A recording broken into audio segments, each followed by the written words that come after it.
오늘은 교회 역으로서 우리는 종려주일을 지키고 있습니다. 이 종려주일은 예수님께서 십자가에 달리기 전 이 예루살렘에 입성하신 그날을 기념하기 위해서 이 종려주일을 지내게 됩니다. 사람들은 예수님께서 예루살렘에 입성할 때에 종려나무 가지를 흔들며 호산나 찬송하리로다 주의 이름으로 오시는 이여라고 그들은 외쳤습니다. 그리고 그들은 길가에 자기 겉옷을 펴고 예수님이 나귀 타기 오신 것을 바라보면서 환영하였습니다. 이 모든 일들이 다 우리 모든 죄를 다 대속하기 위한 예수 그리스도의 사랑의 길이요 십자가의 길이었다라는 것을 우리들은 알 수가 있습니다. 사도 바울은 오늘 에베소에 있는 말씀을 에베소에 있는 성도들에게 귀한 말씀을 전가할 때에 제일 먼저 무엇을 전했느냐? 신령한 복이 무엇인지를 전가하고 있습니다. 에베소라는 곳은 어떤 곳입니까? 아르테미스 신전이 우뚝 솟아 있는 그곳이요, 수많은 노예가 매몰되고 있는 욕망과 이 모든 음란의 도시였다라고 말할 수 있는 에베소입니다.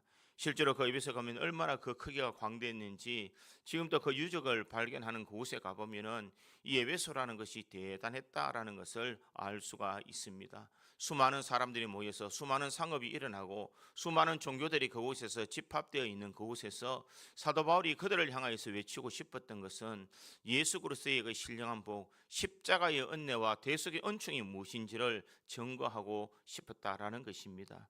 그러기에 사도 바울은 에베소를 시작하면서 하늘에 속한 신령한 복이 무엇인지를 이야기하고 있습니다. 하늘에 속한 복은 무엇이냐? 하나님께서 우리를 창세전에 우리를 택하여 주셔서 우리를 거룩하고 흠이 없도록 만드셔서 하나님의 아들이 되도록 만드셨다라는 것입니다. 그러기에 오늘 본문 4절과 5절에 보니 곧 창세전에 그리스도 안에서 우리를 택하사 우리를 사랑 안에서 그의 앞에 거룩하고 흠이 없게 하시려고 그 기쁘신 뜻대로 우리를 예정하사 예수 그리스도로 말미암아 자기의 아들들이 되게 하셨으니 이렇게 말합니다. 아들 자격이 없는 사람에게 예수 그리스도의 십자가의 은혜를 통하여서 우리들이 하나님의 자녀가 되는 은혜를 주셨다라고 그렇게 말합니다. 또한 우리에게 주신 그 복은 무엇이냐? 하나님을 찬송케 하는 복을 주셨다라고 말합니다. 6절에 보니 이는 그가 사랑하는 자 안에서 우리에게 거저 주시는 바 그의 은혜의 영광을 찬송하게 하려는 것이라 이렇게 말합니다. 우리 입술에서 하나님을 마음껏 찬송할 수 있는 그런 신령한 복을 주었습니다. 또한 이 사도 바울은 이 신령한 복 가운데서 우리에게 말하고 싶었던 것은 너는 죄의 종이 아니라 죄 사함을 받았던 사람이다라는 것을 증거하고 있습니다. 그러기에 7절은 어떻게 증거하고 있습니까? 우리는 그리스도 안에서 그의 은혜의 풍성함을 따라 그의 피로 말미암아 속량 곧 죄 사함을 받았느니라 이렇게 말하고 있습니다. 이 죄 사함을 받은 우리는 그 죄 사함이 어디서부터 일어났을까? 예수 그리스도의 피로 말미암아 우리는 속량함을 받고 죄사함의 은혜를 누린 줄 믿습니다. 이 종려주일 우리가 성찬을 하는 이유는 예수님께서 이 예루살렘에 입성하셔서 제자들을 모아놓고 저녁 만찬 시간에 이 성찬을 행하셨기 때문입니다.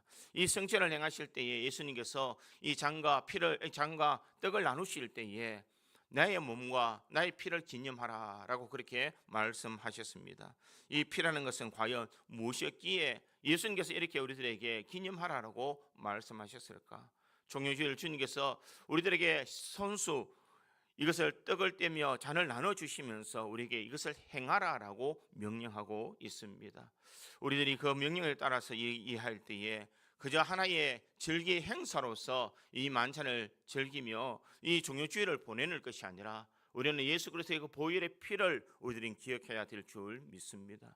영국에 보면 이런 이야기가 있습니다. 영국 해군에는 전설적으로 내려오는 그 이야기가 있는데 이 해군에서 사용하는 밧줄에는 이 붉은 실이 한 가닥 같이 이 밧줄에 꼬여져 있다라고 이야기를 합니다.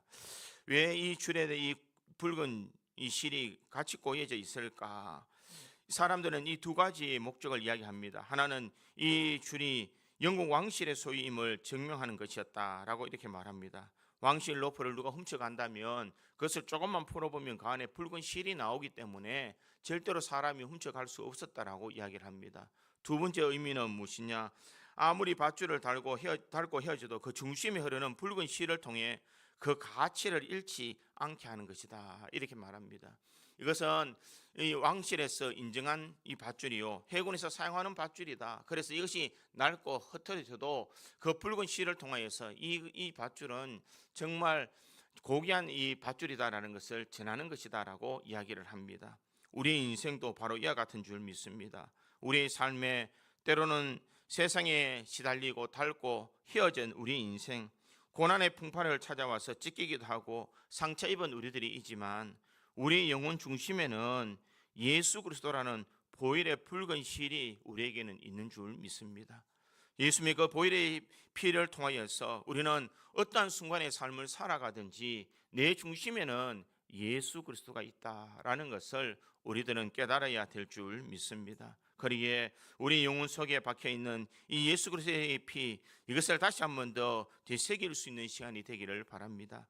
에베소 교인들을 향하여서 우상 숭배의 도성에서 그들은 방황하고 있을 때에 사도 바울은 그들을 향하여서 세상에 속한 자가 아니라 그리스도의 피로 인하여서 하나님의 소유된 백성이다라는 것을 증거하고 있습니다. 이 시대를 살아가고 있는 우리들도 마찬가지인 줄 믿습니다.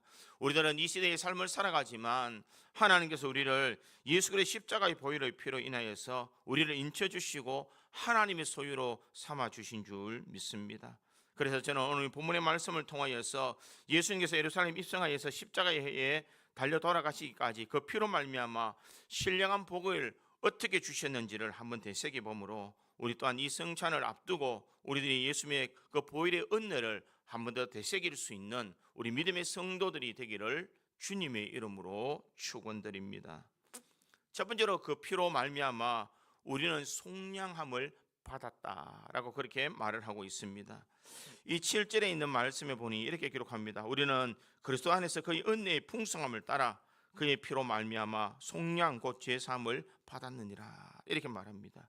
이 속량이다라는 것은, 이것은 당시 헬라 이 로마 시대에서는 이 속량이라는 단어를 시장에서 사용했다라고 그렇게 이야기를 합니다. 에베소에는 매일 노예를 파는 그런 시장이 있었습니다. 전쟁의 포로나 빚진 자들이나 이런 자들을 쇠사슬에 묶은 채 단상 위에 올려놓고 구매자가 값을 지불하면 주인이 바뀌어지는 이 노예 상인들이 있었습니다. 이 속량은 단순히 값을 치르고 그것을 넘겨받는 것이 아니라 값을 치려서 완전한 자유를 주었다라는 의미가 있다라는 것입니다. 그러기에 이 성경은 모든 인간이 죄의 노예에서 예수 그리스도의 십자가의 은혜로 말미암아 우리는 속량 곧 죄사함을 받았다라는 것을 증거하고 있습니다. 우리는 본래 죄의 종이었습니다. 로마서 6장 17절에 보니 하나님께 감사하리로다 너희가 본래 죄의 종이더니, 이렇게 말하고 있습니다. 우리는 죄 가운데 태어나고 우리가 살아가면서 죄를 짓고 살아가는 존재입니다. 죄로부터 자유할 수 있는 사람은 아무도 없다라는 것입니다. 그러니 우리는 다 죄 가운데 빠진 우리 인생입니다. 그래서 우리는 죄의 종, 사탄의 종이 될 수밖에 없는 존재입니다. 그런데 이런 죄의 사슬에 묶여있는 우리들을 예수님께서는 그 핏값을 대신해서 속량해 주심으로 우리는 제3의 은혜를 허락해 주셨다라는 것입니다. 예수님께서 내가 지불해야 될 그 모든 속량의 빚을 예수님께서 다 갚아주셨다는 것입니다. 그런데 예수님께서 갚아주신 이 속량의 값은 무엇이냐? 금이나 은이 아니라는 것입니다. 무엇으로 갚아주셨을까? 베드로전서 1장 18절에서 19절은 이렇게 말하고 있습니다. 너희가 알거니와 너희 조상들이 들려준 헛된 행실에서 대성함을 받은 것은 은이나 금같이 없어질 것으로 된 것이 아니오 오직 흠없고 점없는 어린 양 같은 그리스도의 보배로운 피로 된 것이니. 우리를 속량해 주셨을 때 그 값은 예수 그리스도의 보배로운 피로 속량해 주셨다, 이렇게 말씀하고 있습니다. 그러기에 이 피라는 것은 생명을 이야기하고 있습니다. 우리의 생명과 예수님의 생명은 비교할 수가 없습니다. 죄 많고 허물 많은 우리 인생의 생명과 죄 없으신 하나님의 아들의 생명이 어떻게 같을 수가 있겠습니까? 그럼에도 불구하고 우리를 속량하시기 위해서 예수님께서는 자신의 피를, 자신의 생명을 우리를 대신해서 주셨다라는 것입니다. 그 은혜 받은 우리들이지만, 그 속량 받은 우리들이지만 우리는 여전히 죄 가운데 빠져 있는 사람입니다. 우리는 여전히 죄 속에 살아가고 있는 사람입니다.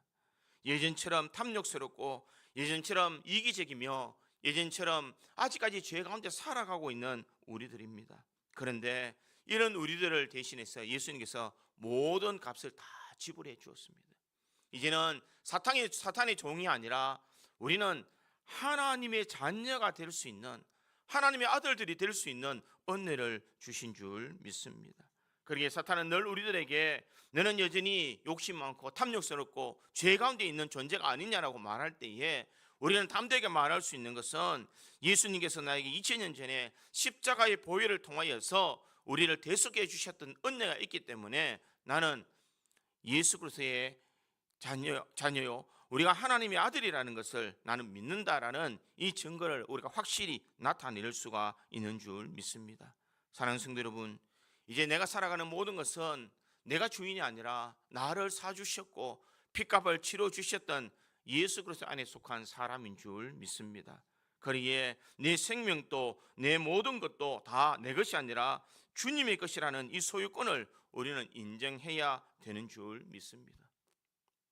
이런 이야기가 있습니다. 미국 에브라임 링컨이 이 노예를 판매하는 그런 시장에 가게 되었습니다. 그 시장에 보니까 한 소녀가 이 쇠사슬에 묶여 있습니다. 그럴 때에 많은 사람들이 이 소녀를, 흑인 소녀를 사기 위해서 그곳에 몰려들었습니다. 그럴 때에 링컨은 그에게 나타나서 감히 따라올 수 없는 가장 높은 금액을 지불하면서 그 흑인 여종을 샀습니다. 경매가 끝나고 이 링컨이 서류를 작성한 뒤에 소녀에게 던져주면서 이렇게 이야기를 합니다. 이제 너는 자유다. 소녀가 믿기지 않는 표정으로 이 링컨을 바라보았습니다. 자유라고요? 제가 하고 싶은 대로 해도 된다는 뜻인가요? 가고 싶은 곳에 가도 된다는 것인가요? 라고 했더니 링컨이 웃으면서 그렇단다. 네가 원하는 곳이든 어느 곳이든 가렴, 이렇게 이야기를 합니다.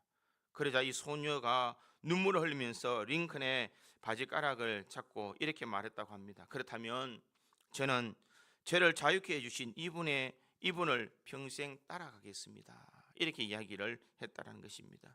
사랑하는 성도 여러분, 이것은 단순한 이야기지만 우리에게 주는 교훈이 있습니다. 우리의 삶의 정체성이 바로 이와 같은 것입니다. 우리가 왜 예수님을 믿을까?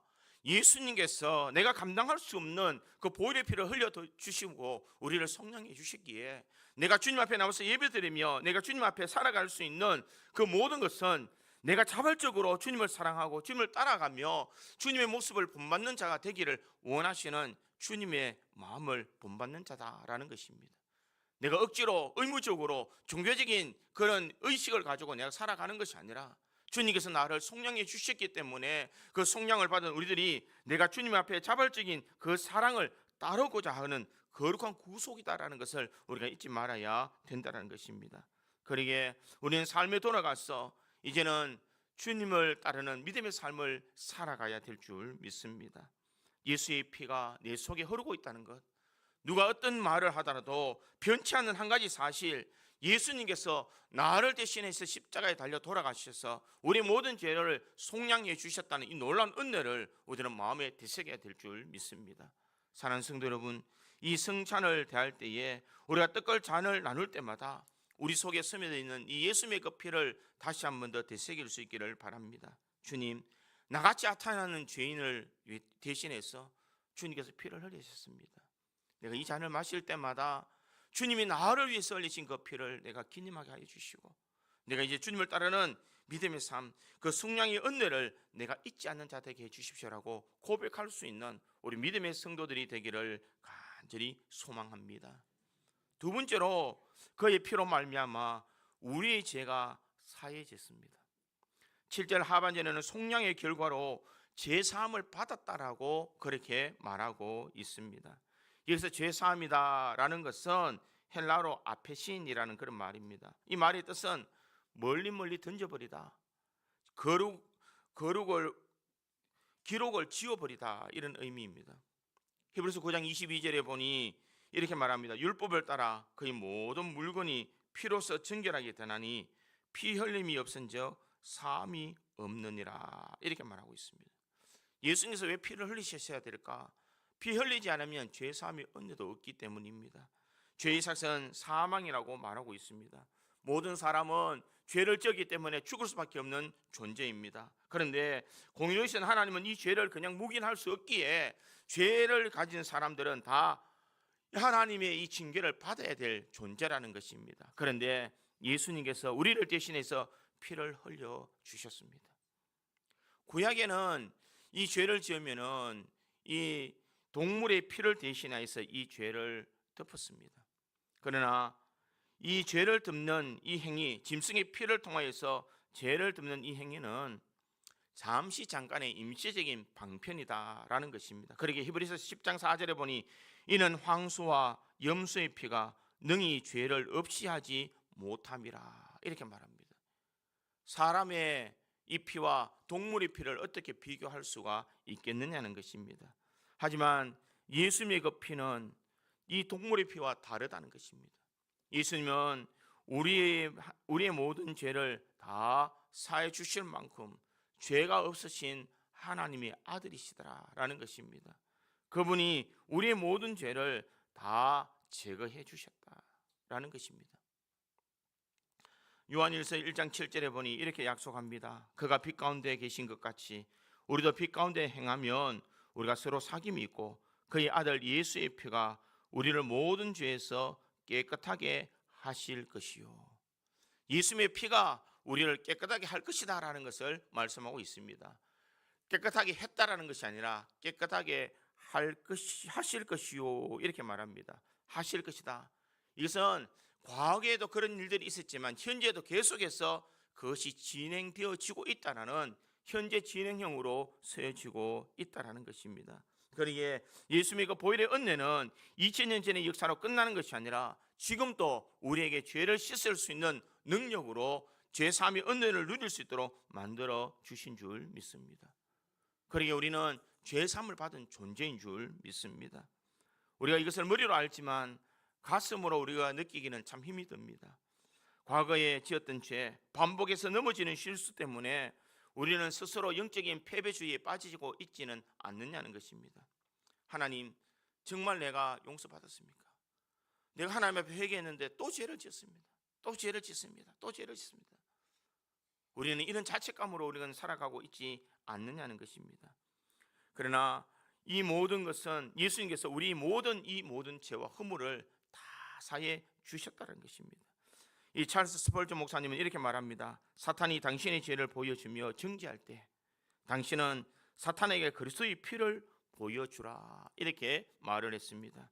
죄사함은 우리의 느낌에 근거한 것이 아니라 하나님의 약속과 예수 그리스도의 피에 근거해서 우리에게 선언하고 있는 말씀이다라는 것입니다. 그러기에 우리는 예수 그리스도의 그 피를 생각할 때에 예수님께서 우리 모든 죄를 다 사해 주셨다라는 이 확실한 마음의 걸 가지고 우리가 살아가야 될 줄 믿습니다. 우리는 역시 연약한 존재입니다. 살아가면서 또 죄를 짓습니다.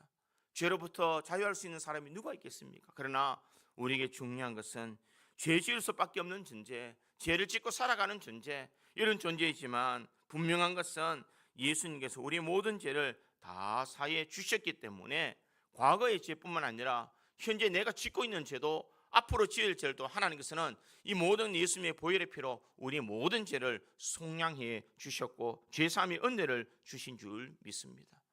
그러니까 우리가 성찬을 대할 때에 주님의 그 잔을 대할 때 이 잔의 의미는 용서와 확정이라는 것입니다. 이 잔을 마시는 순간 내 양심을 짓누르고 있는 모든 죄의 가책으로부터 이제 주님께서는 자유함의 은혜를 주신 줄 믿습니다. 왜 주님께서는 이 잔을 기념하라고 말씀하셨을까? 내가 내 피로 내 죄를 사해 주었다. 내가 내 생명으로 내 모든 죄를 대속해 주었다라는 그런 의미가 그 속에 있는 줄 믿습니다. 세상의 그 어떤 것들이 우리를 죄에서부터 자유할 수 있도록 만들어 줄 수가 있겠습니까? 우리를 죄에서 자유함을 얻을 수 있는 유일한 방법은 예수님의 보혈의 피밖에 없는 줄 믿습니다. 미국의 찬송가 작가였던 로버트 로울이라는 사람은 이렇게 노래했습니다. 나의 죄를 씻기는 예수의 피밖에 없네. 나를 정케 하기는 예수의 피밖에 없네. 이렇게 노래했습니다. 사랑하는 성도 여러분, 나를 정케하고 나를 죄 가운데서 깨끗하게 하신 것은 예수 그리스도의 보혈의 피밖에 없는 줄 믿습니다. 그러니 이제부터는 예수 그리스도의 그 피로 말미암아 내가 제사함을 받았으니 이제는 주님 앞에 나올 때 담대함으로 주님 앞에 나올 수 있기를 간절히 소망합니다. 내가 예수의 은혜로 말미암아 제사함을 받았다면 우리 또한 죄지은 수많은 사람들에게 예수의 복음을 전해줄 수 있는 그런 믿음이 있어야 될 줄 믿습니다. 주님은 나 한 사람을 위해서 돌아가신 것이 아니라 모든 인류를 대신해서 십자가에 달려 돌아가신 줄 믿습니다. 그 은혜 받은 우리들이라면 죄사함의 은혜를 나만이 누릴 것이 아니라 아직까지 주님을 모르는 수많은 영혼들에게 복음을 증거하며 예수 그리스도의 보혈의 피를 증거할 수 있는 우리 모든 성도들이 되어야 될 줄 믿습니다. 아직도 내 주변에 있는 많은 사람들이 예수의 은혜를 모르고 있다면 우리는 그 사람들에게 예수의 사랑을 가지고 다가가서 예수의 사랑을 증거해 줄 수 있는 믿음의 사람들이 되어야 될 줄 믿습니다. 교회에 왔으면 예수님의 은혜와 그 보혈을 기억하는 것이 아니라 우리는 세상 속에서도 예수 그리스도의 은혜의 보혈을 증거할 수 있는 우리 믿음의 성도들이어서 진정 제3의 자유함을 누리는 우리 믿음의 성도들이 되기를 주님의 이름으로 축원드립니다. 세 번째로 그의 피로 말미암아 하나님의 은혜의 풍성함을 나타낼 수가 있습니다. 바울은 7절에서 그의 은혜의 풍성함을 따라 이 모든 것이 이루어졌음을 말하고 있습니다. 사랑하는 성도 여러분, 은혜라는 것은 무엇입니까? 은혜라는 것은 헬라로 카리스라는 말입니다. 이 말은 아무 자격 없는 자에게 베풀어 주시는 호의, 아무 자격이 없는 자에게 그저 주는 하나님의 선물을 은혜다 이렇게 말을 하고 있습니다. 그런데 이 은혜를 우리에게 주셨는데 어떻게 주셨느냐? 앞에는 분명히 말하고 있습니다. 풍성함을 따라, 그의 풍성함을 따라 우리에게 이 은혜를 주셨다라는 것입니다. 그래 7절에 우리는 그리스도 예수 안에서 그의 은혜의 풍성함을 따라 그의 피로 말미암아 속량고 죄사함을 받았느니라. 하나님의 은혜를 이제는 풍성히 받을 존재라는 것을 말하고 있습니다. 우리는 속량함의 은혜도 받았습니다. 죄사함의 은혜도 우리가 누리고 있습니다. 그런데 그것으로 끝나는 것이 아니라 우리에게 하나님의 은혜가 풍성하게 주어지도록 만들어 주시는 줄 믿습니다. 이 모든 것이 어떻게 이루어지실까? 바로 예수 그리스도의 보혈의 피로 말미암아 우리에게는 풍성한 하나님의 은혜가 임할 수 있도록 만들어 주셨다는 것입니다. 하나님의 구원의 설계는 최소 비용, 최대 효과라는 경제적인 논리를 따르지 아니했다는 것입니다. 사람들은 적게 주고 많은 효과를 보기를 원합니다. 그러나 하나님은 우리를 구원하기 위해서 자신의 전부인 독생자 예수를 보내주셨습니다. 이것이 바로 은혜의 풍성함이다라는 것입니다. 로마서 5장 20절에 이렇게 말합니다. 율법이 들어온 것은 범죄를 더하게 하려 함이라. 그러나 죄가 더한 곳에 은혜가 더욱 넘쳤나니 이렇게 말하고 있습니다. 넘쳤다라는 것은 그냥 가득 찼다는 의미가 아니라 댐이 터져서 온 들판을 뒤엎는 폭포수 같은 그런 상태를 이야기하고 있다는 것입니다. 예수님의 그 보혈은 우리의 작은 죄를 덮기 위해서 자신의 목숨을 드리는 가장 큰 희생으로 이 값을 치루어 주셨다는 것입니다. 풍성한 은혜로 말미암아 우리를 구원해 주셨다면 우리는 그 풍성한 은혜를 받은 자로서 그 풍성한 은혜를 누릴 자격이 우리에게 주어져 있는 줄 믿습니다. 사도 바울은 로마서 8장 32절에 이렇게 도전을 하고 있습니다. 자기 아들을 아끼지 아니하시고 우리 모든 사람을 위하여 내어주신 이가 어찌 그 아들과 함께 모든 것을 우리에게 주시지 아니하겠느냐. 주님의 그 풍성한 은혜를 받았다면 이제는 우리들이 그 풍성한 은혜를 받아 누릴 수 있는 자격이 있습니다. 왜냐하면 내 속에 독생자 예수 그리스도의 보혈의 피가 임하여 있기 때문인 줄 믿습니다. 자기 아들을 아끼지 아니하시고 모든 사람에게 내어주신 그 하나님의 아들이 은혜가 우리 속에 주어지기에 우리에게는 부족함이 없는 인생의 삶을 살아가고 있는 줄 믿습니다. 그러기에 우리는 예수님의 은혜가 그저 값싼 은혜가 아니라 하나님의 자신의 전부를 드렸던 은혜요, 예수 그리스도의 십자가의 은혜를 통하여서 대속해 주신 은혜라는 것을 우리가 잊지 말아야 됩니다. 그러기에 우리는 그 은혜를 늘 기억하고 이 은혜를 이제는 다른 사람에게 전할 수 있는 믿음의 삶을 살아가야 될 줄 믿습니다. 사랑하는 성도 여러분, 우리가 예수를 생각할 때마다 우리는 그 피로 말미암아 우리의 마음속에 감사가 떨어지지 않기를 간절히 소망합니다. 세상을 살아가다 보면 세상이 힘들다고 어렵다고 우리는 주님이 주신 그 은혜를 잊어버리고 우리는 감사보다는 원망하며 살아갈 때가 얼마나 많이 있습니까? 주님의 은혜를 안다면 우리는 감사할 수가 있는 줄 믿습니다. 이스라엘 백성들이 출애굽하여서 광야 여정을 달려갈 때에 그들이 바라본 것은 하나님의 은혜를 바라본 것이 아니라 그들이 지금 누리지 못한 것을 바라보았기에 그들은 원망할 수밖에 없었습니다. 그들은 광야의 삶에서 하나님의 은혜가 늘 그들에게 있었습니다.